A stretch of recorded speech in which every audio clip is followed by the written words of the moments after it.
Selamat siang, kembali kita berjumpa dalam pertemuan kali ini.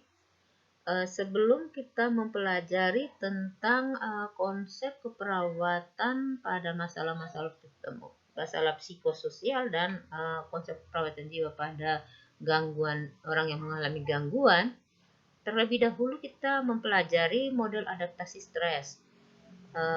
Karena model adaptasi stres ini kita merujuk pada Stewart, model adaptasi Stewart, karena dari sini kita melihat perubahan perilaku yang ditampilkan oleh setiap individu.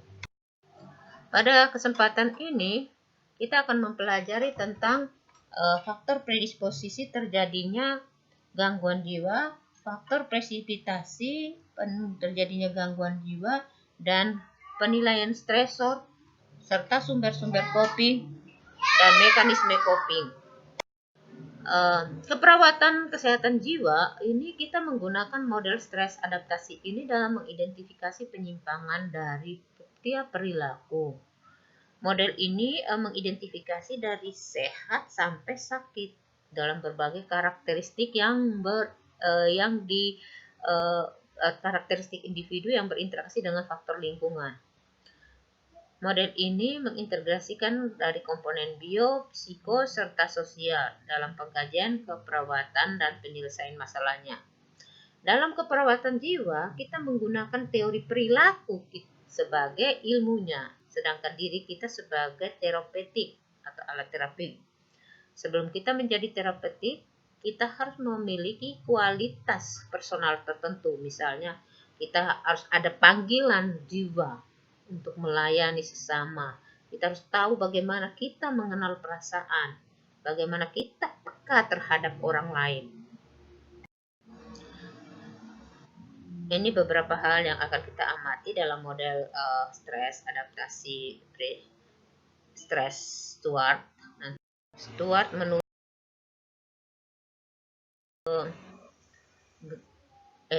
konsep stres adaptasi Stewart dari Stewart ini, yang paling utama adalah yang paling atas itu adalah faktor predisposisi.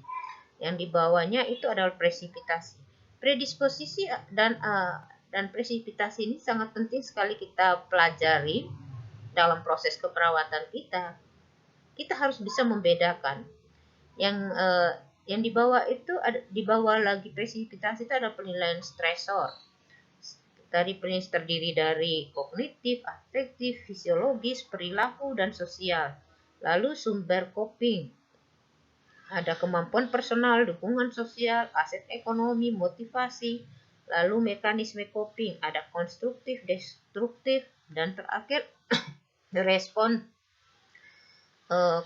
coping yang kontinu. Dilihat dari yang adaptif sampai maladaptif. Nah, ini menjadi dasar kita dalam menentukan masalah keperawatan kita atau diagnosa keperawatan jiwa.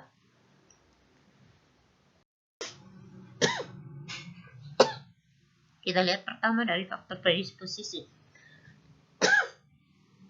Faktor predisposisi ini merupakan faktor penyebab terjadinya gangguan jiwa. Predisposisi dan presipitasi isinya selalu stresor.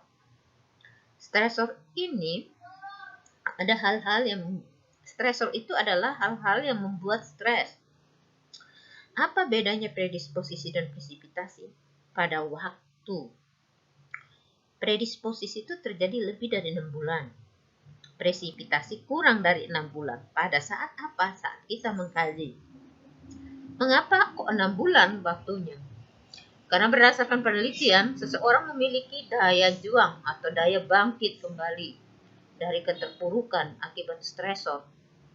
Untuk bisa memulai kembali ke aktivitas biasa, waktunya sekitar 6 bulan.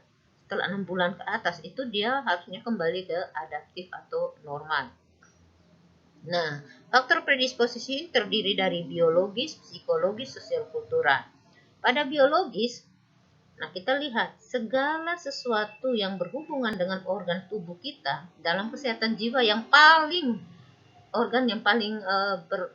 penting itu adalah berperan adalah otak. Di mana otak itu ada sistem saraf pusat. Apapun yang mengganggu otak akan menjadi risiko atau masalah kesehatan jiwa. Lalu yang kedua, nutrisi. Sangat berperan dalam individu yang mengalami perkembangan teristimewa pada otak. Perkembangan yang sangat pesat. Nah, hal ini terjadi pada 1000 hari pertama dalam kehidupan sampai usia kurang dari 3 tahun ya. Itu membutuhkan asupan nutrisi yang sangat adekuat dan membutuhkan stimulasi yang luar biasa. Lalu psikologi. Segala hal yang berhubungan dengan perasaan yang tidak menyenangkan.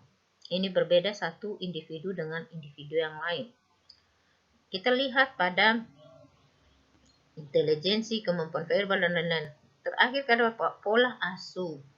Pola asuh orang tua ini berperan penting saat individu sampai usia sekolah atau masuk remaja. Pada saat dia masuk remaja, pengaruh orang tua semakin lemah. Dan yang lebih dominan itu adalah pengaruh teman sebaya yang sangat kuat.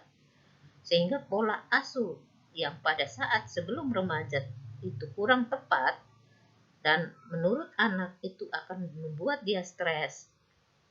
Membuat ini menjadi faktor predisposisi di kemudian hari bagi individu yang mengalami gangguan atau kesehatan jiwanya. Masalah kesehatan jiwa ini tidak instan ya, tapi dia akumulasi dari stresor dari sejak dalam kandungan.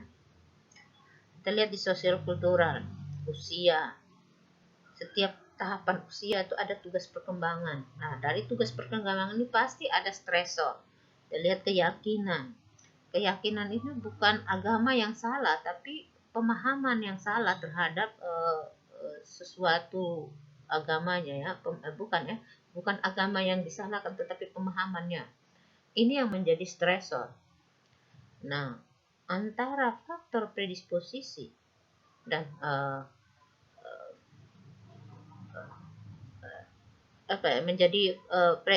faktor predisposisi ini penyebab daripada orang mengalami gangguan jiwa. Kita masuk ke faktor presipitasi. Ini merupakan pencetus terjadi gangguan jiwa. Semua kejadian atau peristiwa atau kondisi atau situasi yang menyebabkan orang mengalami gangguan jiwa. Jika yang sudah sakit akan menjadi kambuh. Tadi sudah saya katakan bahwa beda predisposisi dan presipitasi itu pada waktu kurang dari 6 bulan atau lebih dari 6 bulan. Kalau presipitasi pasti kurang 6 bulan. Contoh, seorang laki-laki masuk rumah sakit dengan marah-marah, memukul ibunya atau istrinya. Setelah dikaji, sakitnya itu sudah 3 tahun yang lalu. Karena apa? Pada saat dengan riwayat 2 tahun yang lalu dia mengalami PHK. 1 tahun yang lalu istrinya minta cerai. 4 bulan yang lalu sebelum kejadian masuk rumah sakit, dia ketemu mantan istrinya dan diolok-olok. Istrinya mengolok-olok dirinya, mantan istrinya maksudnya. Dari cerita ini, PHK merupakan faktor predisposisi. Cerai masih disebut predisposisi. Tetapi ketemu mantan istri dan diolok-olok adalah presipitasi. Nah, kita ke penilaian stresor ya. Penilaian stresor, apakah seorang individu ada predisposisi dan predisposisi dan presipitasi itu apakah sudah mengalami gangguan jiwa? Belum tentu. Tidak juga ya. Ada penilaian terhadap stresor yang ada pada dirinya. Antara satu individu dengan individu yang lain itu sumber stresornya, walaupun antara satu individu dan individu yang lain itu sumber stresornya ada sama jenisnya, tetapi penilaiannya ini yang berbeda. Penilaian ini adalah isinya selalu respon. Kalau predisposisi dan presipitasi isinya adalah stresor. Kalau penilaiannya ini adalah isinya adalah respon. Jadi kata kunci yang harus kita pahami di sini adalah respon yang ditampilkan. Ini terdiri dari respon kognitif, afektif, fisiologi, dan perilaku serta sosial. Nah, pada kognitif, kita tahu kognitif ini apa yang dipikirkan. Selanjutnya afektif, apa yang dirasakan. Afektif ini muncul terlebih dahulu dan secara otomatis.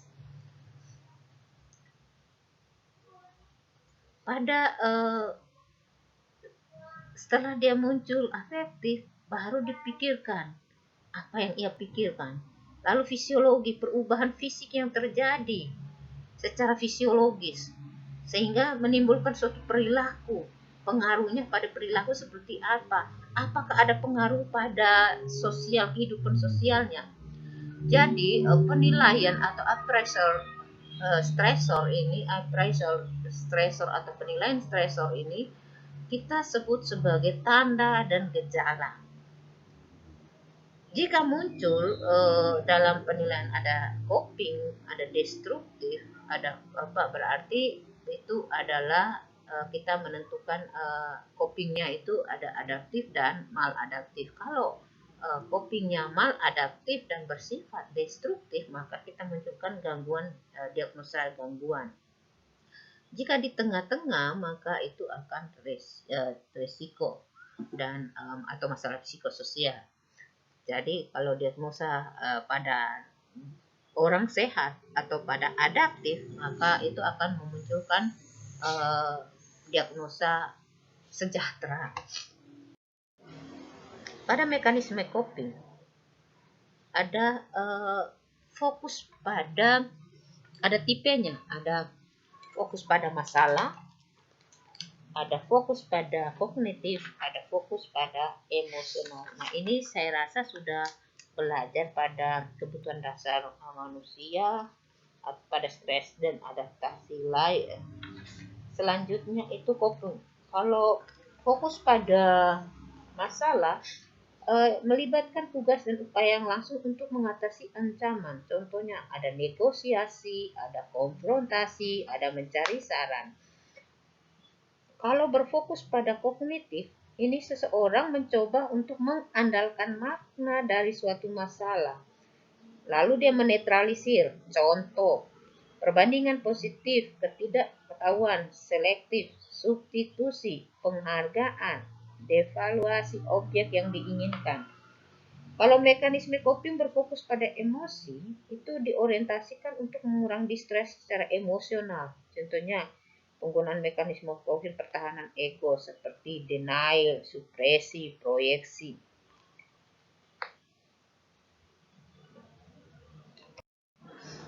Nah, kita masuk pada pola respon.